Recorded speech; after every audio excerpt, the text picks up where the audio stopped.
parlons sur la sémantique des mots, le champ lexical. De quoi s'agit le champ lexical?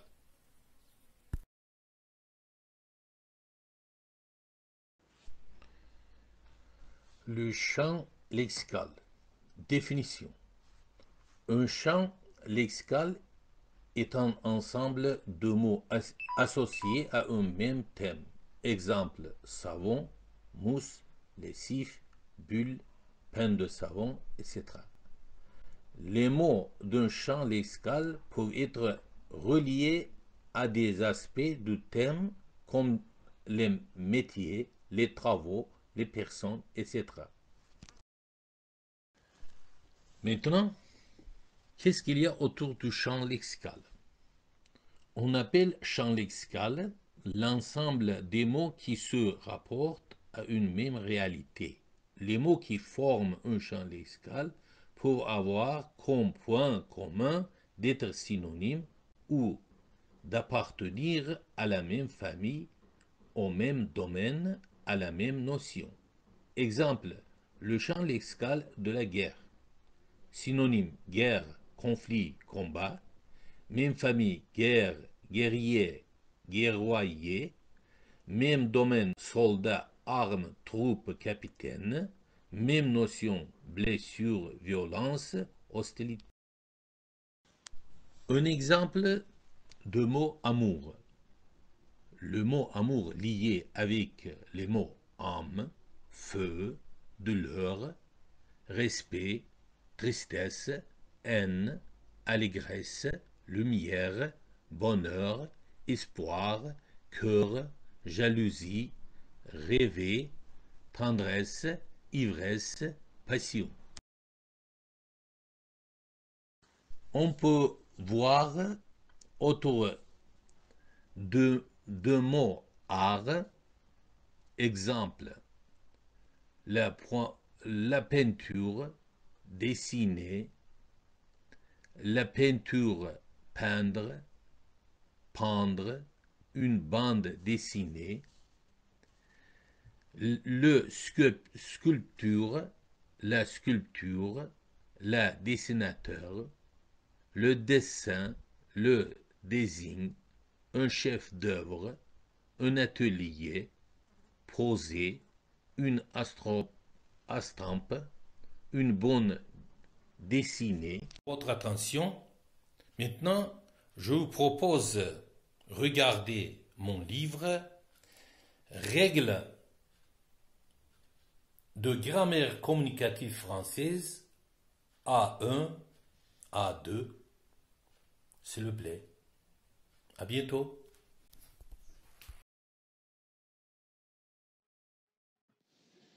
Alors, le classement des parties du discours.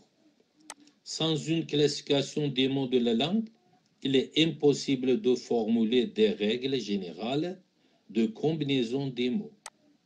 La tradition grammaticale occidentale, c'est le parti du discours. Le parti du discours par Platon.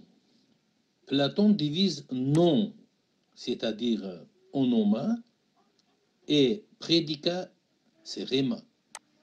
Le nom, le sport du jugement, c'est-à-dire de l'action. Le prédicat, le jugement, action portée sur le nom. Proposition se compose du nom et prédicat. Pour obtenir une proposition, on peut associer un nom et un verbe, ou un nom et un adjectif. Alors, les parties du discours par Aristote.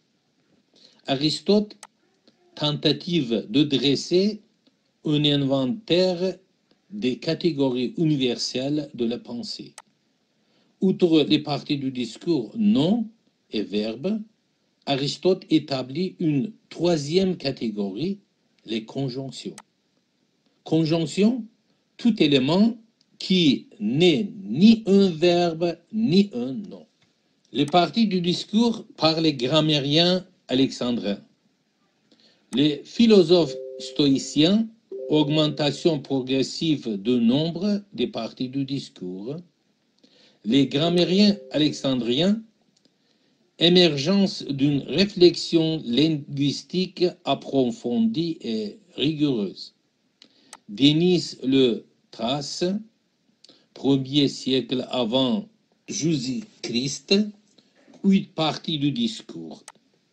Les grammairiens alexandriens sont les premières à annoncer les analogies formelles et fonctionnelles pour regrouper les unités linguistiques en différentes classes. Les parties du discours par Denis Le Trace. Premier, nom commun, nom propre, adjectif. Deuxième, verbe. Troisième, participe. Quatrième, article, article défini et pronom relatif. Cinquième, pronom. Sixième, préposition. Septième, adverbe. Huitième, conjonction. Et suivant les parties du discours par la tradition latine. Donat, grammairien latin, modifie la liste de Denis Le Trace. A. Partie du discours déclinable. Premier, nom, nom substantif et nom adjectif. Deuxième, pronom.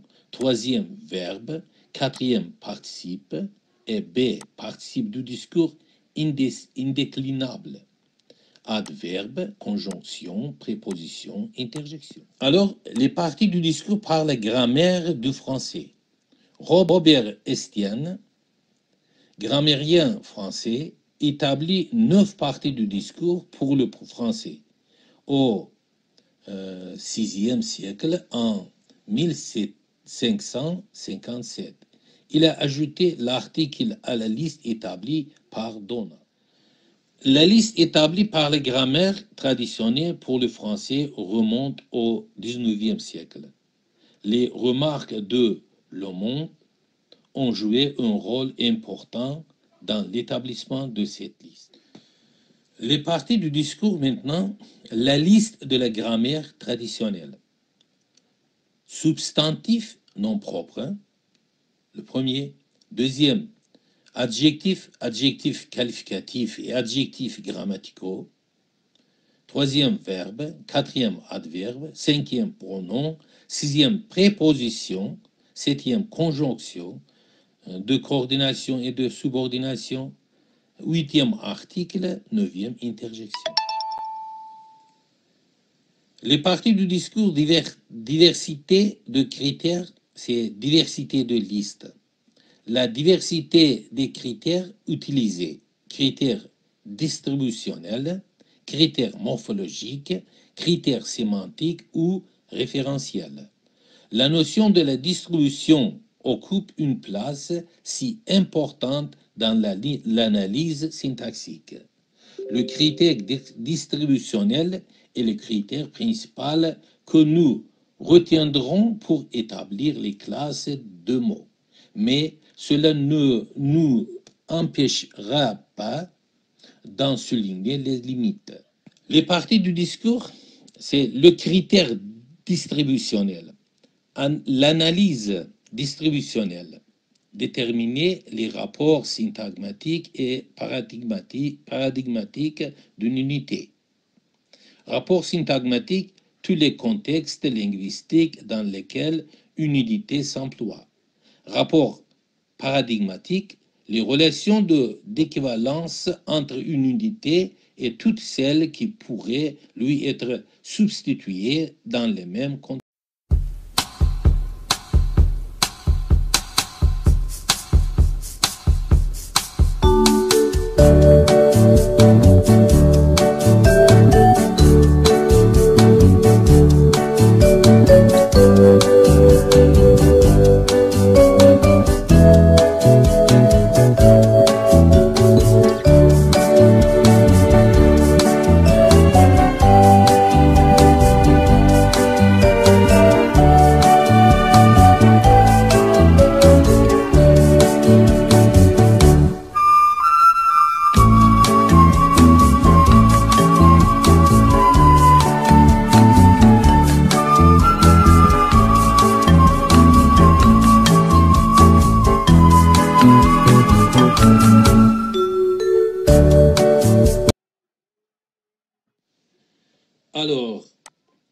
Le classement des parties du discours.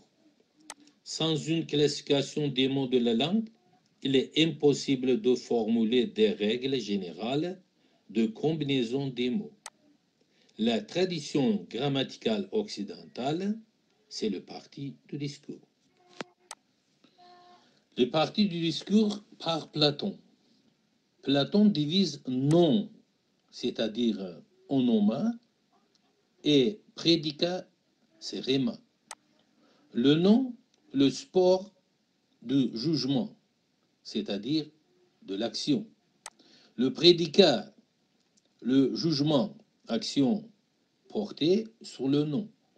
Proposition se compose du nom et prédicat. Pour obtenir une proposition, on peut associer un nom et un verbe, ou un nom et un adjectif. Alors, les parties du discours par Aristote. Aristote, tentative de dresser un inventaire des catégories universelles de la pensée. Outre les parties du discours nom et verbe, Aristote établit une troisième catégorie, les conjonctions. Conjonction, tout élément qui n'est ni un verbe ni un nom. Les parties du discours par les grammairiens alexandrins. Les philosophes stoïciens, augmentation progressive de nombre des parties du discours. Les grammairiens alexandriens, émergence d'une réflexion linguistique approfondie et rigoureuse. Denis le Thrace, 1er siècle avant Jésus-Christ, 8 parties du discours. Les grammairiens alexandriens sont les premières à annoncer les analogies formelles et fonctionnelles pour regrouper les unités linguistiques en différentes classes. Les parties du discours par Denis le Thrace. Premier, nom commun, nom propre, adjectif. Deuxième, verbe. Troisième, participe. Quatrième, article, article défini et pronom relatif. Cinquième, pronom. Sixième, préposition. Septième, adverbe. Huitième, conjonction. Et suivant les parties du discours par la tradition latine. Donat, grammairien latin, modifie la liste de Denis le Thrace. A. Partie du discours déclinable. Premier, nom, nom substantif et nom adjectif. Deuxième, pronom. Troisième, verbe. Quatrième, participe. Et B, participe du discours indéclinable. Adverbe, conjonction, préposition, interjection. Alors, les parties du discours par la grammaire du français. Robert Estienne, grammairien français, établit 9 parties du discours pour le français au VIe siècle, en 1557. Il a ajouté l'article à la liste établie par Donat. La liste établie par les grammaires traditionnelles pour le français remonte au XIXe siècle. Les remarques de Lomont ont joué un rôle important dans l'établissement de cette liste. Les parties du discours maintenant, la liste de la grammaire traditionnelle. Substantif, nom propre, le premier. Deuxième, adjectif, adjectif qualificatif et adjectifs grammaticaux. Troisième, verbe. Quatrième, adverbe. Cinquième, pronom. Sixième, préposition. Septième, conjonction de coordination et de subordination. Huitième, article. Neuvième, interjection. Les parties du discours, diversité de critères, c'est diversité de listes. La diversité des critères utilisés, critères distributionnels, critères morphologiques, critères sémantiques ou référentiels. La notion de la distribution occupe une place si importante dans l'analyse syntaxique. Le critère distributionnel est le critère principal que nous retiendrons pour établir les classes de mots. Mais cela ne nous empêchera pas d'en souligner les limites. Les parties du discours, c'est le critère distributionnel, l'analyse distributionnelle, déterminer les rapports syntagmatiques et paradigmatiques d'une unité. Rapport syntagmatique, tous les contextes linguistiques dans lesquels une unité s'emploie. Rapport paradigmatique, les relations d'équivalence entre une unité et toutes celles qui pourraient lui être substituées dans les mêmes contextes. En conclusion, nous adapterons la classification suivante, identique à celle de la grammaire traditionnelle, sauf pour la classe des déterminants comme un point de départ pour l'analyse syntaxique. Ce sont nom, adjectif, verbe, adverbe, pronom, préposition, conjonction, déterminant, interjection. Précision sur la classe des déterminants. Cette classe regroupe la classe des articles et des adjectifs grammaticaux de la grammaire traditionnelle. Elle figure dans la nomenclature de 1975 et a été reprise dans la terminologie grammaticale de 1996.